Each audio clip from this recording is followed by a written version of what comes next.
البرك لو يخيرونك تقابل شخص مشهور ذو علم ولا شخص مبهم وبنفس كمية العلم اللي عندك، شنو تختار؟ مبهم.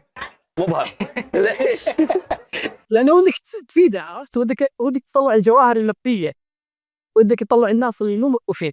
ولكن ما ينظر لما يكون عندك جوهرات مشهورة قابلة، مثل اليوم مستر سميث مشهور في شارع التسويق، وكذلك مؤلف مشهور عنده عدد من المصنفات في التسويق بالذات، ومشهور جدا في الفريم ورك الخطة التسويقية اللي تسمى SOSTec، يدرس في المدارس ونستخدمه في شركات عالمية كثيرة بآلاف الشركات من ضمنهم KPMG ولينكدين. اليوم معنا ضيفنا مستر سميث. It's nice to have you, Sai. I'm loving it. It's great to be in Cairo. Thank you very much. And we hear you'll be moving in January to the UAE for that month. Yeah, for every January for the rest of my life. We're going to move there. We've got grandkids and all the rest there. So that's the plan. I forgot to say, Salam Alaikum. Cool, salam. I should, as a good Irishman, I should say it the Irish way as well, which is very, very similar. There's only one way of saying hello in Irish, and that is Dia Gwit, and that means God be with you. Yeah. Dia Gwit. Yeah, Dia is God, Gwit be with you. Just Dia Gwit. So Salam Alaikum, Dia Gwit. Thank you, salam, Dia Gwit. Yeah, cheers. Good, come on. Yes, it's interesting. So when you plan to stay that month, I see your children, your grandchildren. Do you plan to do anything in the UAE during this time, in the area, in the region, Kuwait, Saudi? Yeah, well, we've been over to UAE quite a bit. I really want to go to Saudi and I want to go to Kuwait as well. I've not been to those two places. I'd like to do some of my SOSTAC masterclasses there as well, you know, because it's helping businesses get it right and taking the risk out of portfolio of businesses. You know, I was saying to some venture capital companies in particular, if I can take the risk out of your portfolio, as simple as that. Give me those companies, give me 2 or 3 days with them. I did it in Britain for 300 startups and SMEs breaking into the American market, and they asked me to train them up so they get into the marketplace. You're using my SOSTAC and planning, and it worked. Over 90%, 3 years later, 90% were still exporting to the American market, which is a very competitive marketplace. So I know it works. So I'd like to extend that offer to startups and to businesses and anybody who was interested. Fascinating. Yeah. Let me ask you a question maybe that'll help a lot of people, in my opinion. What are some of the mistakes, the main mistakes, or if you will, the main mistake that you see in companies when they develop their marketing strategies or their initiatives in such a field in marketing? What is the main thing you see consistently, and how would you remedy that? The biggest error is strategy, poor strategy. In fact, no strategy. They call it strategy, but it's not a strategy. I know this because I've been collecting marketing strategies and digital marketing strategies for like 20 years. They're very hard to get and very hard to find. And when I find one somewhere, I go, yes, I've collected maybe 20 of them that I share in my workshops on the masterclasses. And I get people to say, now, I've given you 9 key components you should consider. Which of those have they used in this strategy? And it's a good exercise to kind of unravel strategies. The problem is most companies don't actually have a strategy. They don't know what a strategy is. They don't know the difference between strategy and tactics. Now, what they do is they're good at the tactics. They're comfortable with tactics. And then somebody says, well, what's the strategy? And they look at the tactics and summarize it retrospectively. And they say, there's our strategy. And it all fits together. But it's not the way to build a strategy. It's not the best strategy. The best strategy is say, here's the situation, SOSTAC, situation analysis, where you're now, objectives, where you're going, strategy, how do you get there? Tactics, it deals as a strategy, actions, how to get excellent execution of tactics, and C is control, measuring the metrics. So the strategy is fueled by the situation analysis. And in fact, the answers will jump out. If you do a really in-depth situation analysis and cover all the questions we suggest, and you tell people where to get the answers, that will give you so much information that you will go, poof, we know how to reach out and get these people because you know them better than they know themselves. So it's intelligence-based, information-based decisions about strategy and subsequently tactics. The problem is most companies don't know the difference between strategy and tactics, or if they have an attempted strategy, it's probably product portfolio strategy. I talked about the 2 different types. That's more commonly used, and that's fine, but it doesn't cover product strategy for a bigger marketplace. So that's where there's a big need. So how would developing the easiest way or the fastest way or the simplest way to develop a strategy would be for a simple startup where it's it's two people starting a business, simple, they haven't much capital, they barely have enough to start off the business. What would be the easiest way at high spaces? To do the SOS, the first bit. So you do a situation analysis. Now you might want to do the full in-depth one, but at least write down what's the situation? What kind of business are we? Where do we want to get into? Who's our competitors? What are our customers saying? Write a bit of stuff down, think about it, discuss it. See what is the situation? We're a new start company. So what are we stepping into? What kind of marketplace is it? What do people want? Why do they buy? Do all those deep stuff. So then say, well, what do we want to sell this year? 10 units, 1,000 units, 1 million units? Do we want to turn over 100,000, 100 million, 100 billion? What are your numbers in the next 3 years? Let's agree. So now we know the situation is this. We've got this product or service. We're looking at these types of markets. We're hoping to sell 100 units, 1,000, 1 million units. Next question is, how are we going to do it? In a few sentences, how are we going to do it? Now, if you're stuck with that, I can give you 9 components to think about that will help you. Or another way is to say, well, look, we want to hit 100,000 units sales. What's stopping us from achieving that? That's a different way of looking at it. Now you're looking at it from this side, you're saying, is there a barrier? Is there a boulder? Is there something in the way? Now, if we can say, that's stopping us. Okay, so can we go around it? Could we go under it? Could we go over it? Could we go through it? That might stir up ideas about, hey, we could break into the marketplace. On top of that, I have 9 components that I take people through carefully to build a strategy. And in the workbook that we kind of issue with the masterclasses, we talk people through the 9 components.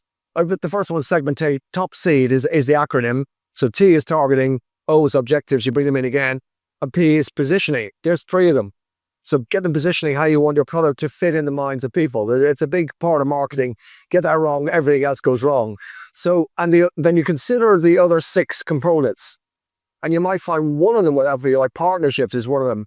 Maybe just one partner could get you into that marketplace. Stop all your marketing, just one part. So people don't think about these things. And sometimes there's a very easy solution just sitting there in front of you, but they haven't thought about it. So that's how you build it. Yeah.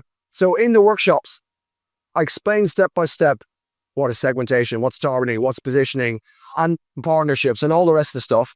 And so they're familiar with it. I give them lots of examples.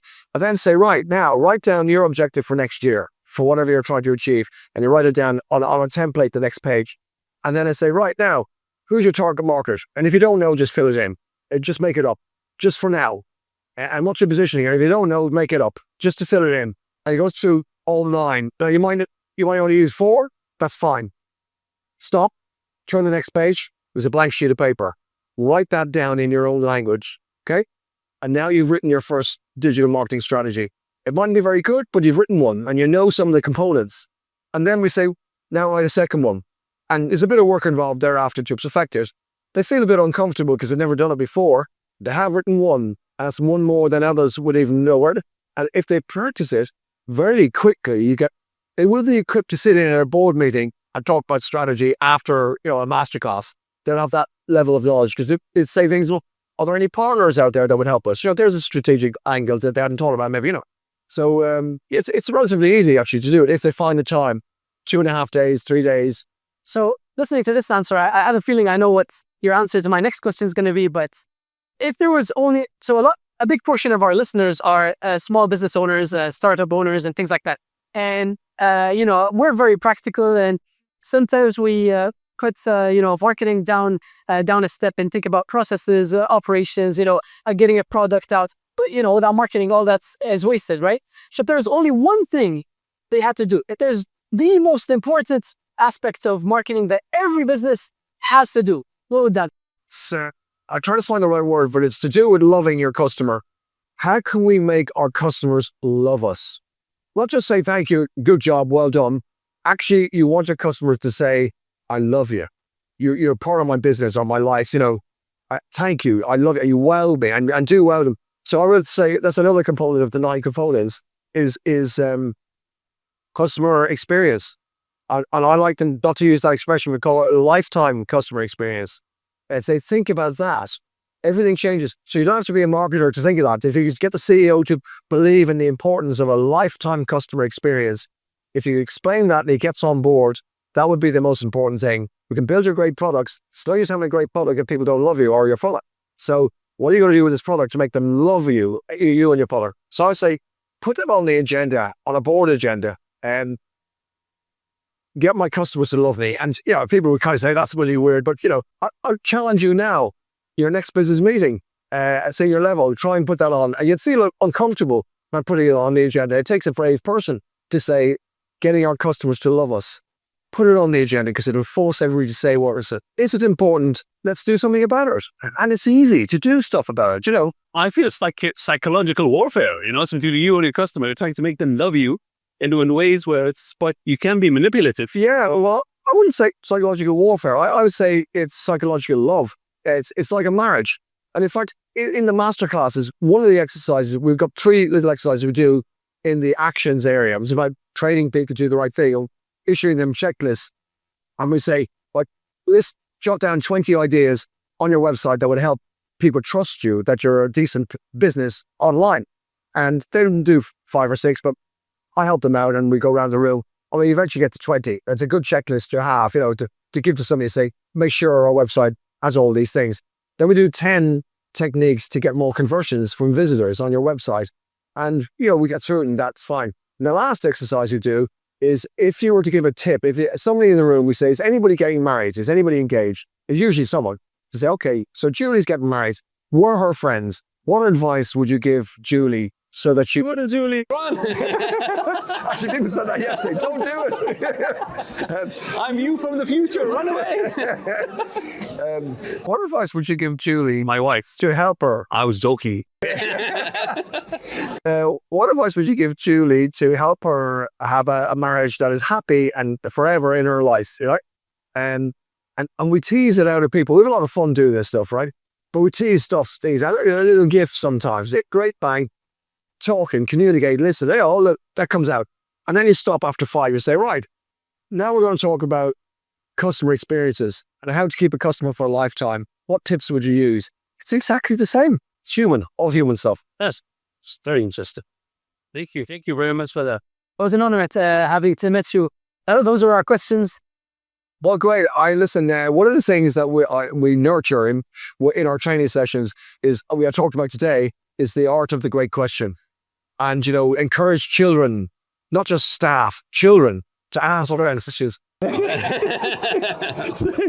So, children can ask, and sometimes they drive you mad asking why, why to everything. You have to why. But go beyond just the simple why question. It's a great gift. And for us adults, or particularly teenagers, because they're losing the ability to think critically. And they're being brainwashed with junk, stupid, mindless stuff. And their attention span is less than a goldfish, the most, 4 seconds, goldfish 10 seconds. So it's really worrying that we could become, and with intelligence rising up around us, we could be the inferior unit in this whole discussion here. So we mustn't let that happen. We have a job to wake people up and to get them inquisitive mind. السلام عليكم. اليوم بإذن الله راح أقول لكم شنو يميز منصة سور، أو شنو هي سور. سور هي أول منصة تداول بالعملات المشفرة وفق الشريعة الإسلامية. معناته هالشيء بأن كل العملات الموجودة على منصة سور راح تكون عملات موافقة للشريعة الإسلامية ومبادئها. بسور عندنا لجنة شرعية متخصصة، دور هذه اللجنة دراسة الأصول المشفرة، وبعد ما يقومون بدراسة الأصول المشفرة راح يصلون إلى نتيجة، هل هذه العملة حلال أو هذه العملة لا يجوز التداول فيها. فعلى سبيل المثال راح تلقون منصة سور بإذن الله عملات شبيهة بالبيتكوين والإيثيريوم والتكنولوجيا الخاصة فيها، ولكن حتما ما راح تلقون شيبة ودوج كوين، لأن اللجنة الخاصة الشرعية شافت بأن هذه العملات ما لها قيمة فعلية وما في تقنية خلفها، بالتالي تم الحكم عليها بأنها عملة غير شرعية. احنا بسور بإذن الله راح نضمن لكم أن كل العملات الموجودة على منصتنا راح تكون عملات موافقة للشريعة الإسلامية بنسبة 100%، وبإذن الله ما راح نخيب ظنكم. نسعد بمتابعتكم ونشوفكم على خير. And to demand regulations for AI. Oh, yes. So, thank you very much for that. It was a pleasure. We learned a lot. We'll see you in Kuwait.